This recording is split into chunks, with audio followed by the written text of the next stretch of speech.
지구는 5개로 이루어져 있고 그 중에서 직권은 지각, 멘틀, 외핵, 내핵의 층상 구조를 이루고 있습니다. 이 중에서 지각은 암석으로 이루어져 있다고 했는데요. 이제 암석을 이루고 있는 물질, 즉 광물에 대해 알아보겠습니다. 광물이란 암석을 이루고 있는 각각의 작은 알갱이들을 의미합니다. 지금까지 발견된 광물은 4천여 종이 넘는다고 하는데요. 우리는 그 중에서 암석에 많이 포함되어 있는 암석을 이루는 조암 광물에 대해 알아보도록 하겠습니다. 먼저 우리가 알아두어야 할 조암 광물의 종류로는 감람석, 희석, 각섬석, 운모, 장석, 석영이 있습니다. 감람석은 처음 보기에 초록색이기 때문에 아주 구분하기 쉽습니다. 이 애매한 초록색은 올리브색과 비슷하다고 하는데요. 그래서 감람석은 영어로 이렇게 부릅니다.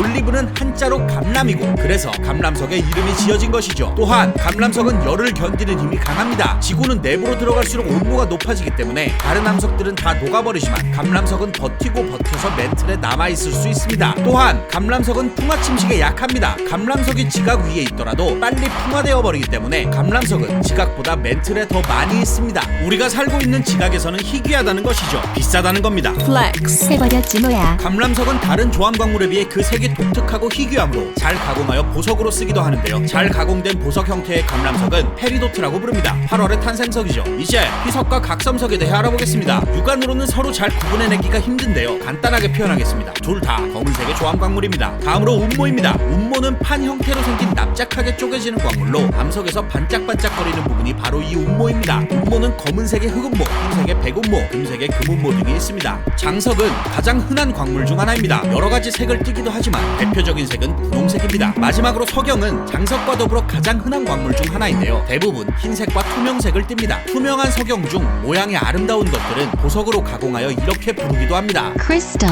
석영은 모래의 주성분인데요. 감람석이 풍화에 약했던 것과는 반대로 석영은 풍화에 강합니다. 잘 분해되거나 깨지지 않는다는 것이죠. 그렇기 때문에 큰 암석 덩어리가 오랜 시간이 지나 풍화되면 다른 성분들은 다 사라지고 석영만 남습니다. 즉 모래가 남는다는 것이죠. 예를 들어 산 꼭대기에서부터 굴러가며 풍화 침식되는 돌덩어리를 생각해보면 결국 바닥까지 굴러가게 될 텐데요. 다른 성분들은 중간에 뿌려지게 되고 모래만 끝까지 남아 바다에 쌓인다는 것입니다. 백사장에 깔려있는 모래가 왜 석영인지 아시겠죠? 이번 시간에는 대표적인 조암 광물로 감람석, 희석, 각섬석, 운모, 장석, 석영에 대해 알아보았습니다. 지금까지 과학교사 K였습니다. 조암 광물에는 어두운 색 광물과 밝은 색 광물이 있습니다. 어두운 색의 감람석, 희석, 각섬석, 흑운모, 줄여서 감휘각흑과 밝은 색의 장석, 백운모, 석영, 줄여서 장백석으로 나뉘어지는 것이죠. 이렇게 어두운 것과 밝은 것처럼 한눈에 봤을 때 알아볼 수 있는 색을 겉보기색이라고 하는데요. 겉으로 보이는 색이라는 뜻입니다. 그런데 만약 겉보기색이 같다면 어떻게 구분할 수 있을까요? 석영과 방해석은 겉으로는 모두 투명한 색으로 보입니다. 또한 황금과 황동석, 황철석은 모두 노란 빛을 띠죠. 이렇게 겉보기색이 같은 광물은 조흔색을 통해 구분할 수 있는데요. 조흔색이란 초벌구이한 도자기판인 조흔판에 긁었을 때 광물이 긁히면서 떨어져 나온 가루의 색을 말합니다. 겉으로 보기에 노란색인 황금의 경우 조흔판에 긁으면 노란색 가루가 나타나는데요. 똑같이 노란색으로 보이는 황동석은 녹흑색 가루가 나타나고 황철석은 검은색 가루가 나타나기 때문에 조흔색을 통해 서로 쉽게 구분해낼 수 있는 것이죠. 또한 석영과 마찬가지로 투명한 광물인 방해석은 흰색의 조흔색이 나타나는데요. 석영은 조흔판보다 강해서 긁히지 않기 때문에 조흔색이 나타나지 않습니다. 이렇게 조흔색은 광물 가루의 색을 알아보는 방법입니다. 황동석과 황철석, 방해석처럼 겉보기색과 조흔색이 다른 경우도 있지만 황금과 자철석처럼 겉보기색과 조흔색이 같은 경우도 있다는 사실 알아두시면 되겠습니다. 이번 시간에는 조암 광물을 어두운 색의 감휘각흑과 밝은 색의 장백석으로 구분할 수 있다는 것, 또한 광물의 색에는 겉보기색과 조흔색이 있다는 것, 마지막으로 여러 광물의 색과 조흔색에 대해 알아보았습니다. 지금까지 과학교사 K였습니다.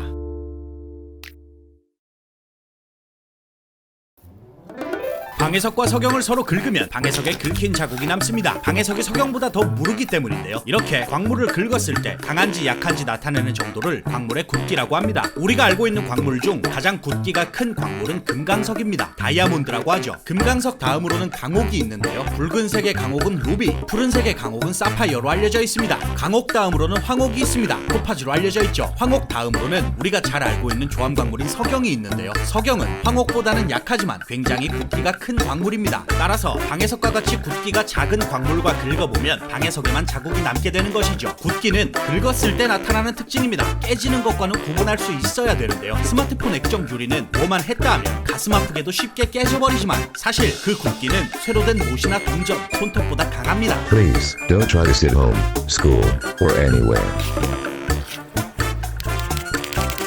이번 시간에는 광물의 특징 중 하나로 굵기가 있다는 것. 가장 굵기가 큰 광물은 금강석이고 방옥, 황옥, 석영 등도 굵기가 큰 편에 속한다는 것. 그리고 방해석은 석영에 비해 굵기가 작은 광물이라는 것. 마지막으로 실생활에서 접할 수 있는 물건들의 굵기에 대해 알아보았습니다. 이거 석영으로 긁으면 어떻게 되는데요? 지금까지 과학교사 K였습니다. 광물은 암석의 주성분인 조암광물 외에도 보석, 금속 등 다양한 종류가 존재하는데요. 철 성분을 많이 포함하여 철을 제조할 때 쓰이는 철광석의 정체 또한 자철석, 적철석, 황철석, 능철석, 갈철석 등의 광물입니다. 이 중 자철석은 다른 광물들과는 다른 특징을 갖는데요. 바로 강한 자성을 띠고 있다는 것입니다. 자성이란 자석이 가진 성질을 의미합니다. 즉 쇠붙이를 끌어당기거나 남북을 가리키는 성질 등을 말하는 것이죠. 자철석을 제외한 다른 철광석인 적철석과 황철석 등에는 자성이 거의 없거나 있더라도 굉장히 약하기 때문에 사실상 자성이 없다고 표현합니다. 다음으로 석영과 마찬가지로 투명한 색을 띠는 방해석에 대해 알아보겠습니다. 방해석의 정체는 사실 석회암을 공부할 때 언급했던 탄산칼슘이 뭉친 덩어리입니다. 진주와 조개 껍질, 달걀 껍데기 등이 이 탄산칼슘을 주성분으로 하는 것들이죠. 이렇게 탄산칼슘이 광물 형태로 뭉치게 된 것을 방해석이라고 하는 것입니다. 이 방해석은 사실 탄산칼슘은 특이한 성질이 있습니다. 산과 반응한다는 것인데요. 산의 종류 중 하나인 염산에 방해석을 넣으면 녹아내리면서 이산화탄소 기체를 발생시킵니다. 그렇기 때문에 탄산칼슘이 뭉쳐서 만들어진 방해석, 방해석이 뭉쳐서 만들어진 석회암, 석회암이 변성작용을 받아 만들어진 대리암은 모두 산과 반응하여 녹아내리고 이산화탄소 기체를 발생시킵니다. 대리석으로 된 조각상이 산성비에 녹아내리는 이유 이제 아시겠죠? 이번 시간에는 광물의 자성과 염산 반응에 대해 알아보았습니다. 지금까지 과학교사 K였습니다.